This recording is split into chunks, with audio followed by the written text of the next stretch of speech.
What's up, guys? It's John with National Sports Entertainment, and I today just wanted to obviously recap our games and then also go into tomorrow's Sunday slate, which is obviously plentiful. So, today we had a better, more of a smooth day like we're used to. Most of our games hit, which is nice. We split the over-under ones. We went with the under on Houston. That one missed. Actually, we went 2 for 3 because we went Friday under on Memphis, that hit. And we went the under on Rice, wherever they're at, and that hit as well. So we closed them out. And then another important one, as I had said before, was going to be both. But in this case, it wound up being the first game was Tulane here, a UCF over Tulane. As you can see, they were a third leg. This one here would have became a fourth leg, Texas -7. So, since we're not going to need them, barring a miracle or something, and somehow Tulane comes back, which I just don't foresee, we still have this Texas +7, one that I still am firmly behind. So for that one, I'm going to look for one that we lost today, and we're on leg 2. And the under for Houston, that would put us on leg 3, and that's fine. I felt confident to play it as a leg 4. I certainly feel confident to play Texas +7 here as a leg 3. So we're just going to move that to close out this final leg, and we can always play a leg 4 on this one, but like I said, more often than not, we'll probably just go ahead and play the third leg. I usually don't do a fourth, but I don't think we'll have to worry too much. I think Texas will close out that Houston loss. And 1 second, just want to update this.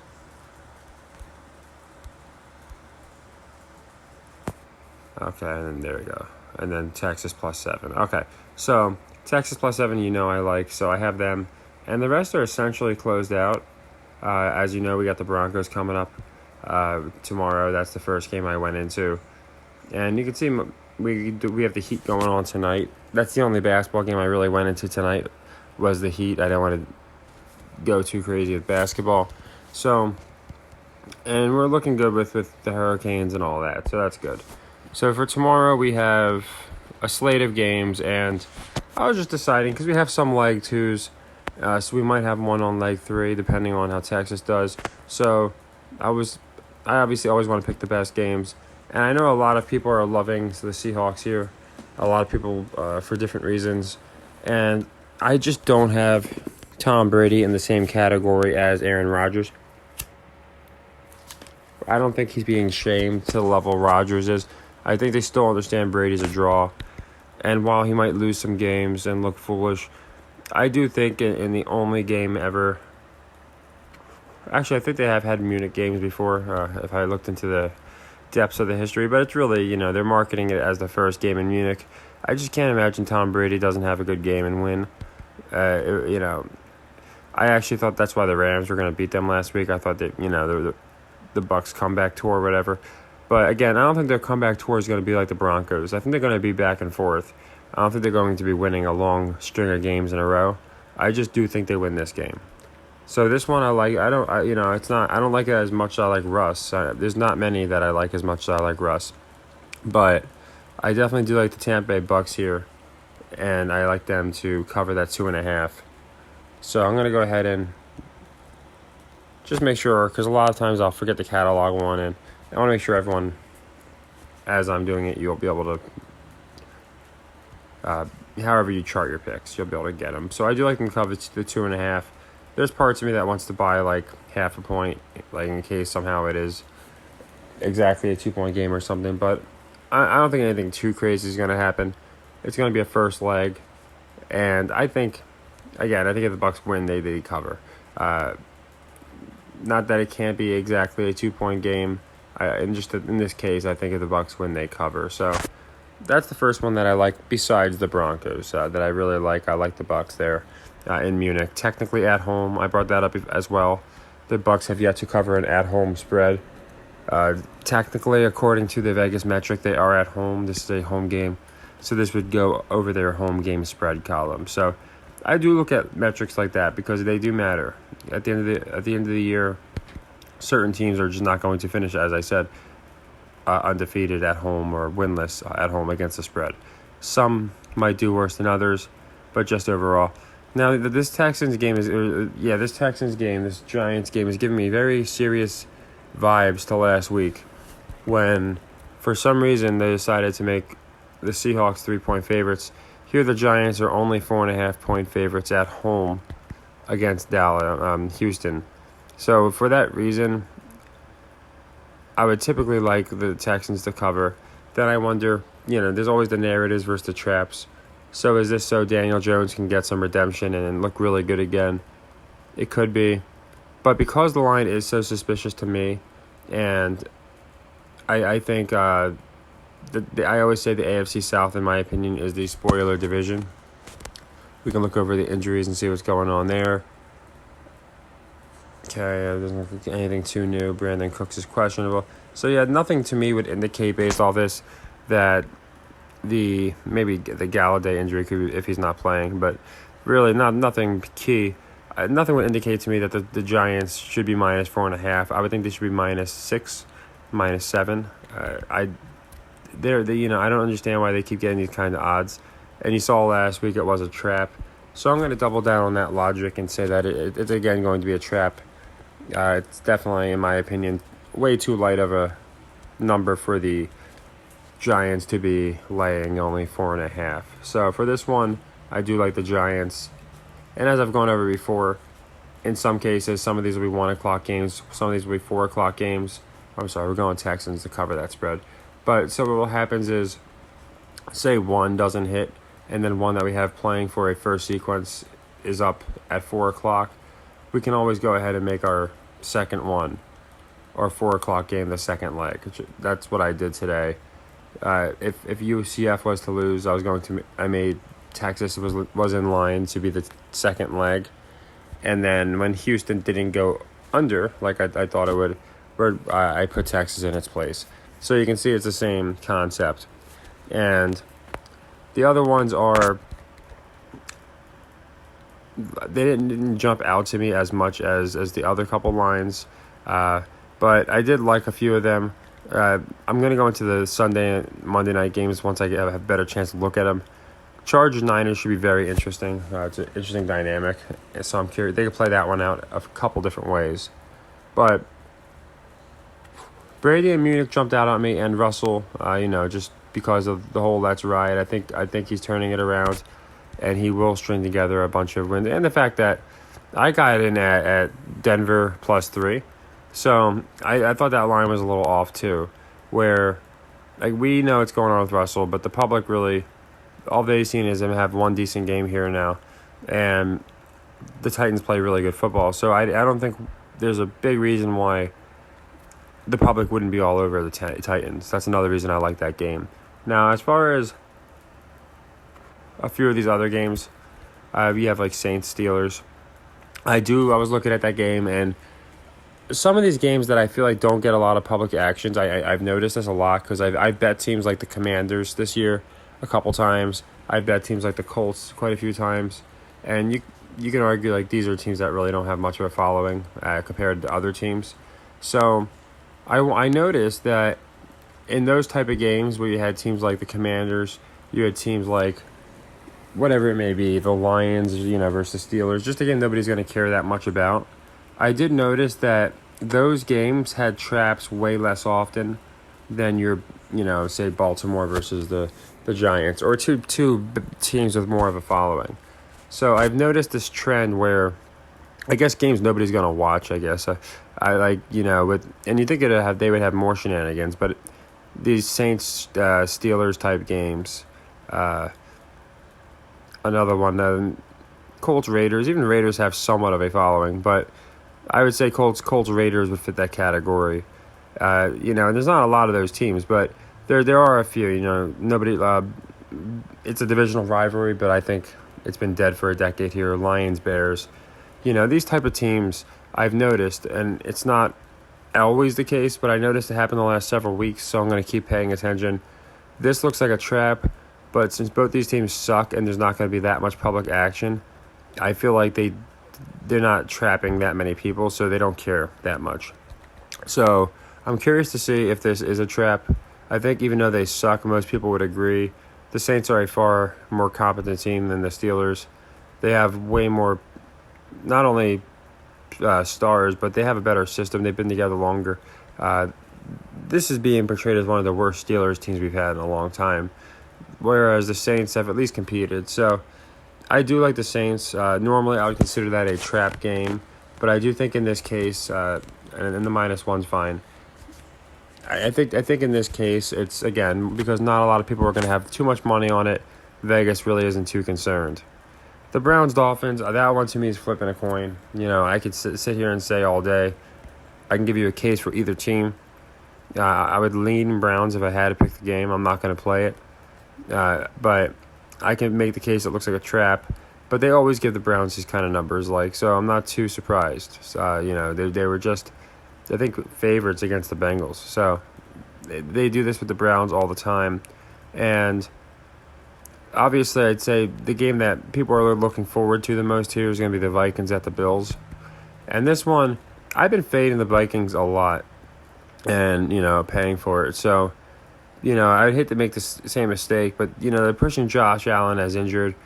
And this is happening week after week after week after week. I find Cousins' touchdown total interesting, where the Vikings, like the Giants, are getting odds that a team that is like 3-4 should be getting.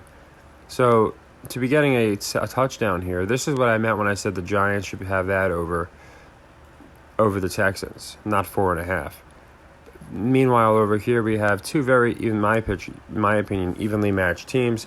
Meanwhile, the Bills are getting 7 almost. So for that reason, I love Buffalo.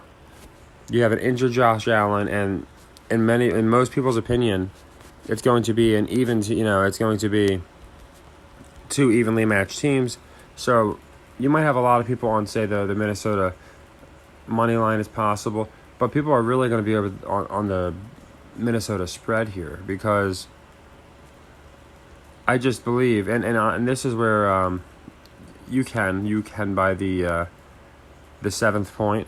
I'm taking the 6.5 because I think it's a trap metric, and just in this case, I think when they put it at 6.5 like that, they know most of the public's going to be buying that half a point. So if it's going to finish at 7, I think it's going to finish over 7. I don't think they're going to make it exactly 7. Or again, they usually set them at 7. The ones that are usually set around 6.5, they know everyone's going to buy the point. So I usually don't, because I noticed those games. I don't think I've ever had one come up where I was at 6.5. I did not buy the half, and it was exactly 7. So I've had it with not other numbers where that's happened, but not with the 6.5 to the 7. But yeah, these teams should be even in my opinion. So the fact that we have the Bills giving that many, let me see, make sure I wrote it down right. I didn't. I don't know why. I always do this. Luckily, I catch it every time, but still, we're fading Buffalo, or we're fading Minnesota because of the line. I think sometimes it's because, instinctively my mind is telling me that the Vikings is logically the better play. But, yeah, we're taking the trap here, or, we're fading the trap. You could choose to buy it up to or buy it down to 6. So, yeah, it's reversed, my apologies. So, yeah, it's at 6.5. So, if you're picking the Bills here, we're good, unless you wanted it down to 6. But, again, I see no need for that. I think if it's going to be exactly 6, once again, it's probably not going to cover anyway. So I actually think, based off of what the story Vegas is telling, we got a quote, injured Josh Allen. We have the Vikings get off to a great start. They seem to slow down a little bit, but they've still looked pretty good. But this spread here really gives it away for me, this 6.5. I have a feeling they're going to really present Josh Allen here as maybe solidify him as the best quarterback in the league. I'm not saying he is, but I think they're trying to push him as the best quarterback in the league. So if he's injured and he's going against, from a record standpoint, the second best team in the league, I think it'd be very interesting, if he wins that game by a decisive margin. So I think that's what they do. I think Josh Allen wins by at least a touchdown. And we have a couple 4 o'clock, and like I said, in the nights, I will go into them in the morning. I just wanted to make, like I said, I never like to have too many open sequences. You know my opinion on the Packers. I probably don't have to tell you. Rodgers is going to continue to be shamed. So I don't see much changing there, or with the Rams, or with the Raiders. We really have these three teams playing together at the same time makes perfect sense to me, because all three of them are like the epitome of a hopeless season. So they should be interesting, but I want to look more into them. I just wanted to get this video out in time because I know the college game's coming up pretty soon here. So I wanted to get that out, but I figured I also get out all these games for tomorrow. So in total right now, at least, I like the Bucs at home to cover there. I definitely like the Texans because I think it's a trap spread. So at the 4.5, Saints money line -1, whatever you want to pick. I just think that one's as advertised. Again, I think the Saints need to be competitive with the Bucs down the road, just to make it interesting. I do love, obviously, I got Russ +3, but I like the Broncos to win this game, and I had picked them to cover. And we're going to go into these a little bit later. I genuinely don't know at some of them right now. And that only leaves NBA. And you know where we stood tonight. Tonight, the only game I went with was the Heat. And that was for a reason. I didn't want too many games going on at once. So while I'm here, I can say I do officially like the Blazers. Unless the previews are outright lying, from what I can tell, Nurk will be playing and Wood will be out. So I think they push here. Again, I'm looking at the Blazers. I feel like they should be looked at. But this 5.5, even though I feel like it's a trap line all day, I feel like there's a lot of people that are looking at this line and they're saying, oh my gosh, Dallas is only 5 over the Blazers. They didn't make the playoffs last year, and Dame's out, and they're using that logic, and they don't understand that the Blazers are being pushed as an absolute wrecking crew this year. So, again, this is an example of, like I said earlier, I said it yesterday, I think, of us going to be able to get great opportunities with the Blazers going forward on the money line and on just getting nice spreads. So, now, the Mavs do have a pretty bad record against the spread. The Blazers do have a pretty good record against the spread. And you know how I typically feel about that. But to me, this is one of those games where it's way more important that they flex the Blazers and show, wow, they just beat Dallas without Dame, just like they just beat the Pelicans without starters. And I think they're going to continue to do that. And a lot of the public is just going to see Nurk's day-to-day. Oh, Wood's the only guy missing for the Mavs. Not really understanding no Wood, and you're really in trouble if you're the Mavs against a competitive team like the Blazers. So this could definitely be an upset straight up, but I do like them to cover. So the only really thing important to remember for tonight is, because I'll always post like the updates and stuff, is Texas is now going to become the next leg for the Houston sequence. Okay, Texas to cover see Houston did not cover. It's going to become the next leg, Texas +7, or it's -7, I'm sorry. I don't know why I keep having plus in there. I think I'm assuming that TCU should be, again, just because they're undefeated. But no, we're fading TCU. Texas, we're giving up 7, and that's going to be the next leg now that Houston did go over. I wanted to make sure that is clear. That way anybody that's doing my exact system can play along with me. And honestly, we've done good enough that now even if Russell does not come through tomorrow, I'm still slightly in the green. I finally got paid off on most of my political bets.